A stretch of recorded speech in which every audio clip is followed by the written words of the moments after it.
네, 한미연합훈련이 이제 한 달여 앞으로 다가왔습니다. 올해 훈련은 바이든 행정부 출범 후 첫 훈련으로 새롭게 짜일 남북미 관계의 향배를 가늠하는 분수령으로 꼽히는데요. 네, 전자권 전환을 위해서는 훈련이 필수지만 북한과의 대화를 위해서는 유연성을 발휘해야 한다는 목소리도 커지고 있습니다. 신세롬 기자입니다. 오는 3월로 예정된 한미연합군사훈련에 이목이 집중되고 있습니다. 8차 당대회를 치른 북한과 바이든 행정부의 탐색전이 한창인 가운데 연합훈련이 한반도 정세의 방향타가 될 것이라는 전망 때문입니다. 우선 시계를 돌려 과거의 연합훈련을 살펴볼까요? 한미는 지난 2016년 역대 최대 규모의 훈련을 실시했습니다. 북한의 4차 핵실험과 장거리 미사일 발사 등 잇단 도발의 경고 차원으로 핵추진 항공모함 등 미국의 전략무기들이 대거 동원됐죠. 이듬해에도 훈련 규모와 방식은 비슷했지만 상황을 바꾼 계기는 2018 평창 동계올림픽이었습니다.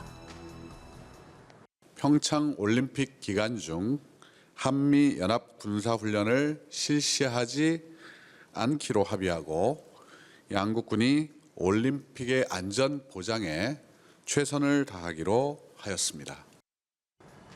그해 싱가포르 북미 정상회담과 9.19 남북 군사 합의를 거치며 매년 3, 4월 열리던 한미의 키리졸브 연습과 독수리 훈련은 사실상 종료됐습니다.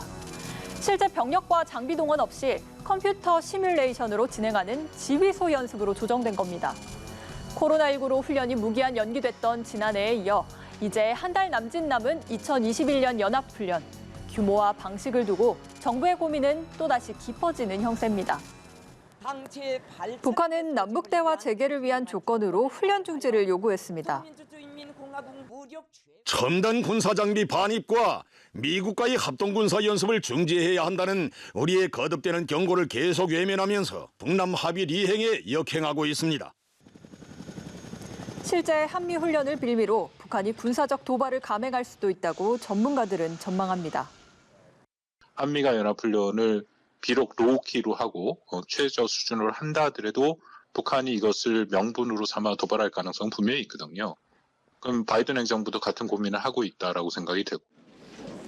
이에 북한과 대화 물꼬를 트기 위해 훈련 실시 여부와 규모를 조정하는 결단을 내려야 한다는 주장에 적지 않은 힘이 실리고 있죠. 문재인 대통령은 필요하면 북한과 협의할 수 있다고 언급했고 이인영 통일부 장관도 유연한 해법이 필요하다고 강조했습니다. 남북 간에는 이런 한미 합동 이런 군사 훈련에 대해서 남북 군사 공동위원회를 통해서 논의를 하게끔 그렇게 합의가 되어 있습니다.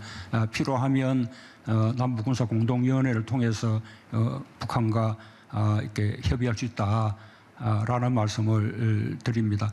군사훈련 문제도 그런 심각한 군사적 긴장이나 갈등으로 하지 않도록 우리가 좀 더 지혜롭고 유연하게 꽉 막힌 남북 관계와 북미 관계를 풀어나갈 수 있는 현실적 해법 차원에서 충분히 강구될 만하다는 분석들이 나오고 있습니다. 하지만 안보를 일선에서 책임지고 있는 군으로서는 원칙적으로 연습이나 군비 증강에 관한 것을 협의할 수 있다면서도 현재 훈련을 시행한다는 생각으로 준비하고 있다는 입장입니다. 연합지휘소 훈련을 위해서 긴밀하게 협의하여 훈련에 대해서 조율해 나가고 있습니다. 안보와 직결된 문제를 북한과 협의해 결정할 수는 없다는 지적도 나옵니다. 더욱이 동맹 복원을 기치로 내건 바이든 행정부가 들어선 만큼 한미 협의가 우선이라는 겁니다. 북한이 이걸 이제 전제 조건으로 걸었는데 부당한 거거든요. 그래서 북한 요구에 우리가 부응을 하고 그 요구에 따라서 결정을 하고 그런 것보다는 코로나라든지 한미 간 필요에 의해서 결정을 저는 해야 된다고 생각해요. 또 연합훈련은 현 정부의 국정과제인 전자권 전환과도 맞물려 있습니다. 훈련 연기나 축소가 남북미 대화의 불씨를 살리는 계기점이 될 수는 있지만 동시에 전자권 전환에 차질이 불가피한 상황입니다. 지난 2014년 조건에 기초한 전자권 전환에 합의한 한미 양국은 2019년 1단계 검증을 끝내고 지난해 2단계 완전 운영 능력 검증을 진행하려 했지만 코로나19로 훈련을 제대로 시행하지 못했습니다. 올해마저 훈련이 연기, 축소된다면 문재인 정부 임기 내 전환은 사실상 불가능해지는 겁니다. 현실적으로 올해 3월 역시 코로나19로 연합훈련은 어렵다는 시각도 있습니다. 또 훈련 축소 효과에 부정적 인식을 내비쳐온 바이든 행정부 인사들이 취임 초 대북 정책 새반짜기와 맞물려 새로운 전략적 해법을 도출할 가능성도 있어 보입니다. 바이든 행정부로서는 임기 초반 한반도 상황을 안정적으로 관리해가는 것이 중요한 만큼 대화 국면을 재개하려는 한국 정부의 뜻을 반영해 연합훈련을 조정할 수 있다는 분석에도 힘이 실리고 있습니다. 연합뉴스TV 신세롬입니다.